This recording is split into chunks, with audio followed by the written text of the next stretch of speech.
करपात्र भोजन दिगंबरों में क्यों हुआ करता है? तो मैंने यही सोचा कि जो भी नियम बनाए हैं परमात्मा ने सही बनाए हैं, क्योंकि हमारे यहां चक्रवर्ती भी दीक्षा लेता है, हमारे यहां तीर्थंकर भी दीक्षा लेते हैं, और हमारे यहां एक निर्धन भी दीक्षा लेता है। दीक्षा के लिए धनवान होना जरूरी नहीं है, दीक्षा के लिए अमीर लोग ही दीक्षा लें ऐसा नियम नहीं है।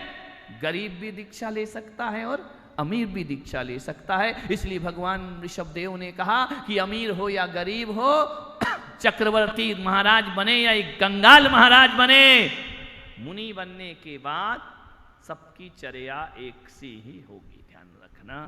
नहीं तो ये समाज वाणियों की समाज, अमीर घर का आएगा तो उसके सोने की थाली में खिलाएंगे, और गरीब घर का आएगा तो स्टील का लोट कटोरा पकड़ा देंगे। इसलिए भगवान ने कहा ये अमीर गरीब का भेद मिटाओ, कर पात्र भोजन करो। पात्र भोजन तुम लोग ऐसा करते हो या नहीं? सही बताओ एक बात। तुम लोग रोज जो भोजन करते हो उसके बर्तन अलग होते हैं, मेहमानों के बर्तन? बोलो ईमानदारी से बता। और करोड़पति आ गया तो और भी अलग होते हैं। मोदी जी आ गए तो है? वाह रे, तुम लोग बर्तनों में ही भेदभाव करते। इसलिए महावीर ने कहा बर्तन का लफड़ा छोड़ो, अमीर हो या गरीब, आहार चर्या तो सबकी एक सी ही होगी, ध्यान रखना। उसमें कोई भेद नहीं हो सकता है। नहीं तो तुम्हारे बड़े नखरे हैं। रोज की डेली यूज की साड़ी अलग होती है, बाहर की साड़ी अलग होती है, पार्टी की साड़ी अलग होती है, गरीब के घर मिलने जाओ तो साड़ी अलग होती है, अमीरों से मिलने जाओ तो साड़ी छोड़ो, तुम्हारे नाश्ते का आइटम चेंज हो जाता है। होता है या नहीं होता है? मध्यम वर्गीय, हाँ, अमीर आए तो काजू खिलाओगे, गरीब आए रोटी खाएगा?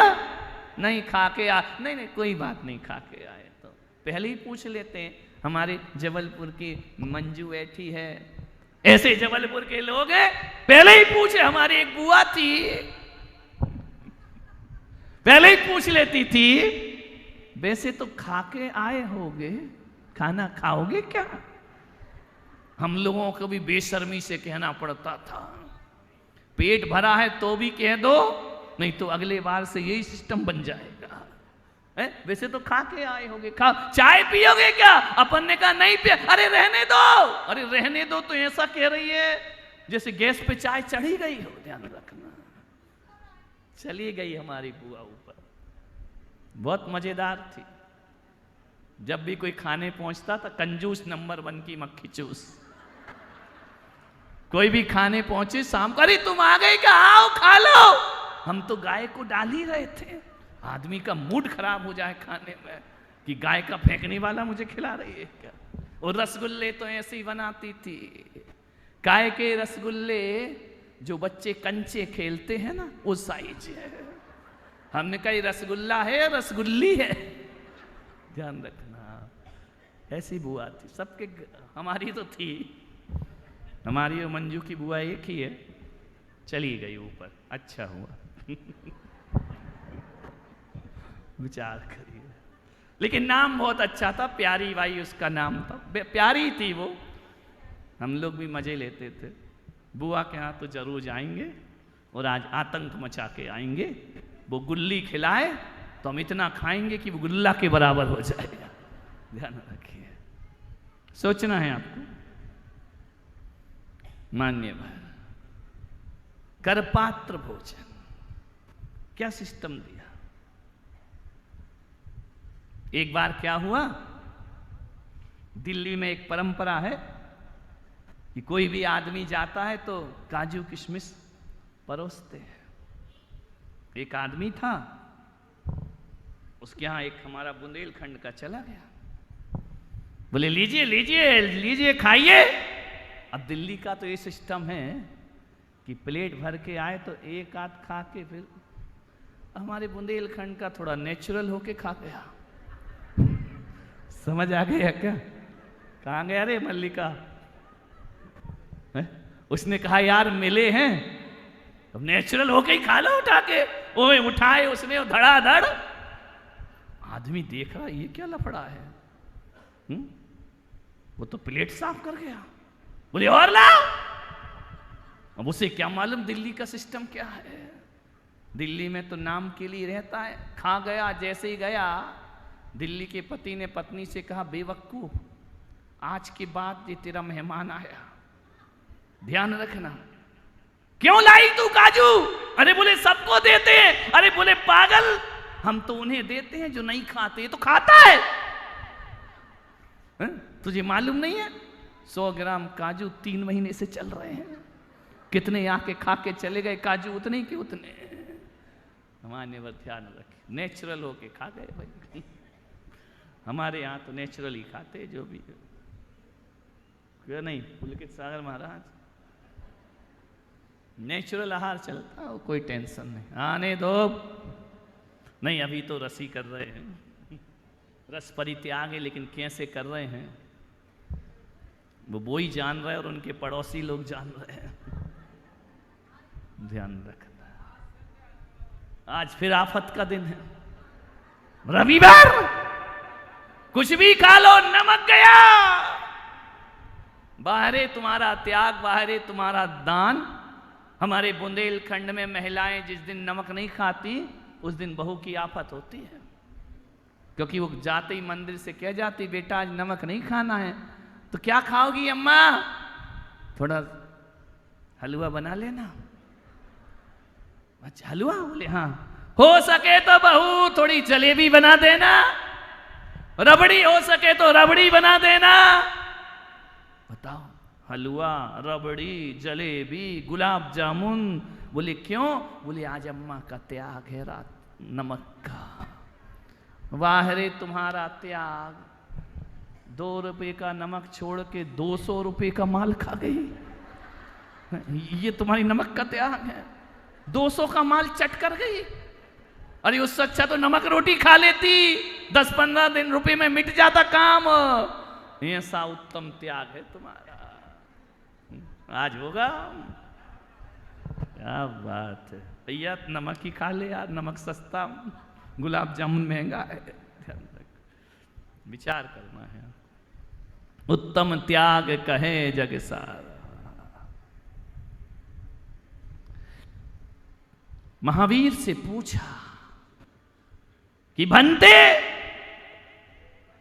आपने अपने तन के वस्त्र भी फेंक दिए, कुछ नहीं रखा, आपसे बड़ा त्यागी कौन हो सकता है? महावीर ने कहा, कहां त्याग किया मैंने? कोई त्याग कर सकता है? बोली भगवान आपने त्याग कर दिया, सब कुछ छोड़ दिया। हजारों वर्ष तपस्चरण कर रहे हैं जंगल में, तन की भी सुध नहीं। महावीर ने कहा कौन सा त्याग किया मैंने? जो भ्रमवश जोड़ के रखा था वो छोड़ा, त्याग थोड़ी किया है। मेरा था क्या जो मैं त्याग करूंगा? ध्यान रखिए, मैं लाया क्या था? जन्मे समय चदरिया, जन्म समय दिगंबर आया, मरते समय चदरिया ओढ़ी। ध्यान रखना, जन्म समय दिगंबर आया, मरते समय चदरिया ओढ़ी। बीच राह में हुआ क्या? देख ना पाई आंख निगोड़ी। ध्यान रखना, कुछ नहीं लाए हो तुम संसार में, सब यहां का बटोरा है, यहां का यहीं छोड़ करके चले जाइए। मान्य, विचार करना है आपको। पड़ा पड़ा मर रहा और हाय हाय छूटता नहीं, अंतिम समय तक नहीं छूटता है।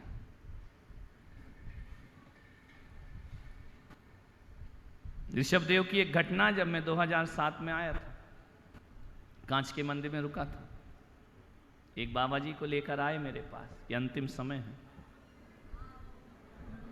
याद आ गया? नहीं गए तो अभी तक रहेंगे क्या मेरे भरोसे? वो कह रही गए, वो तो वहां लेकर आए थे। बोले इसको दीक्षा दे दो। मैंने उसे सुनाया मंत्र, उनका दीक्षा लोगे? कपड़े मैंने खींचा, दुपट्टा पकड़ लिया जोर से। अरे मैंने कहा ताकत कितनी है इनमें, कपड़ा नहीं छोड़ रहे। छूटता नहीं, इतना आसान नहीं है संथारा करना।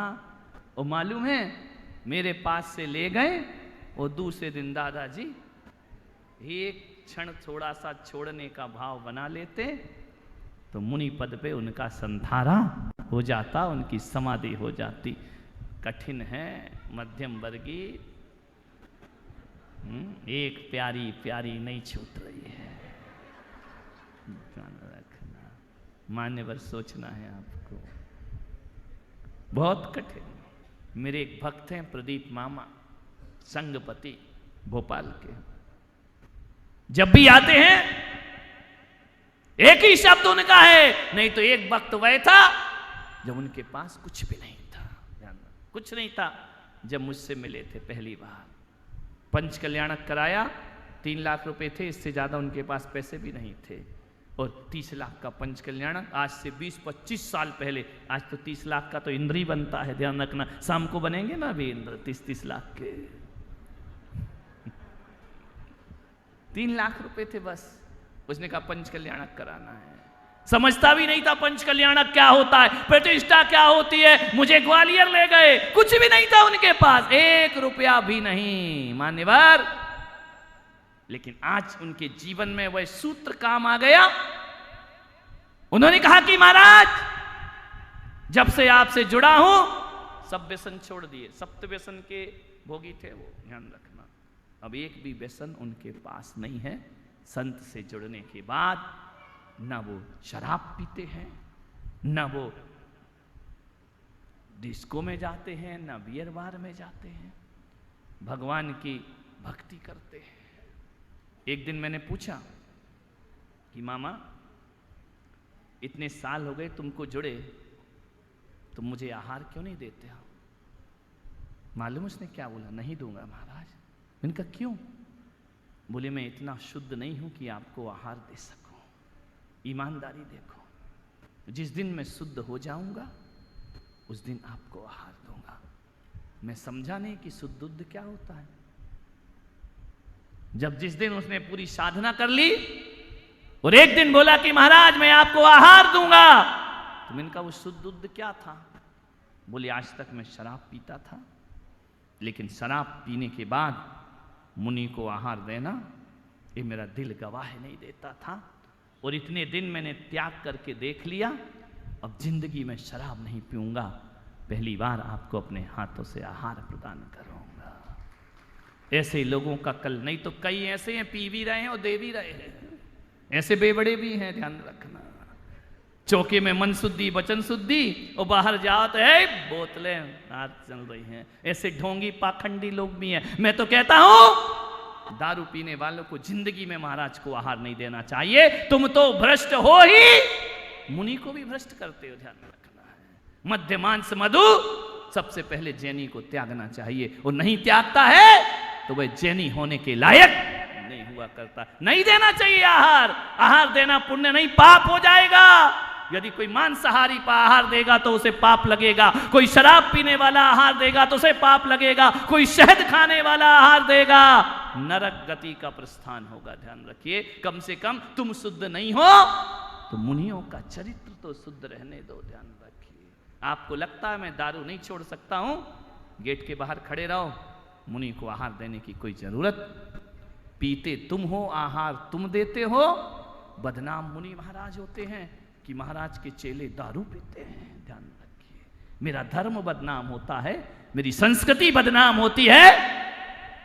हिम्मत नहीं होना चाहिए आहार देने की आपकी, सोचना भी नहीं चाहिए कि हम मुनि को आहार दें, उनके भोजन में पहुंचे। जहां मन शुद्धि का नारा लगाया जाता है, जहां वचन शुद्धि और काया शुद्धि के मंत्र बोले जाते हैं, लेकिन क्या करें बड़े बड़े धनपति पैसे में, ध्यान रखना, मंदिर में पानी छान कर वो बाहर शराब पिया करते हैं। ध्यान रखिए, कुठाराघात है संस्कृति के साथ। मत दीजिए आहार, कोई पुण्य लगने वाला नहीं है, आपका पतन ही होगा। एक तो आप पी रहे हैं, पहला पाप ये वो मुनि को झूठ बोलकर दिया, दूसरा पाप ये है, ध्यान रखिए। डबल पाप मत कमाओ, बुढ़ापे में निकलेंगे इन पाप कर्मों के फल, ध्यान रखिए। मामा ने कहा मैं तब तक आहार नहीं दूंगा जब तक शराब नहीं छोड़ देता। उसने सप्त व्यसन त्याग कर दिए। उसके बाद और त्याग नहीं किए, पहले साधना की कि हाँ मैं कर सकता हूं, तब जाकर कोई संगपति के पद पर सुशोभित हुआ करता है। सबसे पहला उसकी चैन नहीं पड़ती है, उसका सूचना आती है, फोन आते हैं, महाराज कहीं कुछ दान देना है। मैंने कहा मामा इतना क्यों करता है?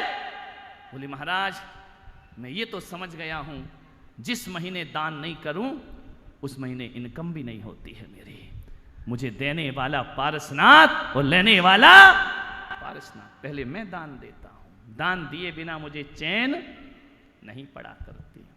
एक पूना में है रसिक सेठ शोभाताई जो यहां पर आई थी, 400 करोड़ रुपए दान किया उन्होंने, मालूम है? 400 करोड़ रुपए रसिक सेठ ने। वह रसिक सेठ जिसके पास कभी किराए का पैसा भी नहीं होता था, उनकी साध्वी ने कहा कि रसिक सेठ आज से नियम लो कि जो भी तुम कमाओ उसका कुछ भाग धर्म ध्यान में लगाना। 300 रुपए तो कमाते ही थे। बोले 300 रुपए में क्या दान करूंगा मैं, अपना परिवार कैसे चलाऊंगा? उन्होंने एक नियम लिया साध्वी से कि 300 से ऊपर जो भी आएगा उसका भाग मैं धर्मायतन के लिए दान जरूर करूंगा। फिर उस रसिक सेठ ने कभी जिंदगी में पलट करके नहीं देखा, ध्यान रखना, दोनों हाथ से लुटाया है उन्हें अपने जीवन में। आज भी कोई उनके दर पे चला जाए तो खाली लौट करके वापिस नहीं आया करता है। ये दान की महिमा है, त्याग की महिमा है मेरे भाई। दिए बिना चैन नहीं पड़ता है। सरिता ने कहा कि ये सरोवर मुझे दिए बिना चैन नहीं पड़ता। गर्मी का महीना आया, सरोवर सूख गया, पानी ही नहीं, दरारें फट गई। सरिता ने देखा, ओ सरोवर भाई उस दिन बड़ा ज्ञान बांट रहा था ना कि क्यों देती है क्यों देती है, देख तू देता नहीं है तो गर्मी में सूख जाता है, वो मैं देती हूं तो 12 महीने निर्मल बहती रहती हूं, पवित्रता के साथ बहती रहती हूं, मैं सागर बन जाती हूं, मैं समुद्र में जाके विराट जल राशि हो जाती हूं। तू इस तालाब में सूख सूख करके अपना जीवन खत्म कर दिया करता है। मान्यवर अपने जीवन में दान का मतलब है अनासक्त जीवन जीना। मान्यवर आप सबने सुना, अनुग्रहित हूं। जय महावीर।